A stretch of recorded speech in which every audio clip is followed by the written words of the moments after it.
Nanawagan ng suporta mula sa European Business Chambers si Philippine Coast Guard spokesperson Coast Guard Commodore J. Tariela kaugnay sa patuloy na tensyon na namamagitan sa China at Pilipinas. Saad niya na malaki ang maitutulong ng mga bansang kabilang sa G7 countries sa laban ng Pilipinas para sa West Philippine Sea. We are a small country.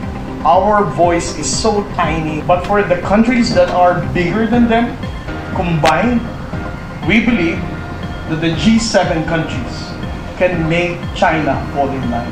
What is next after transparency is that more countries having collective action to tell China that what you are doing is something that we're not going to support. It is something that we're going to condemn. Alinsunod sa mensahe ni Pangulong Ferdinand Marcos, na hindi kailanman susuko ang gobyerno ng Pilipinas sa pakikipaglaban ng teritoryo sa West Philippine Sea, at paninindigang hindi magpapatinag sa mga banta ng China. Ito ang naging pahayag ni Philippine Coast Guard Commodore Tariela sa patuloy na pagprotekte sa ating soberanya.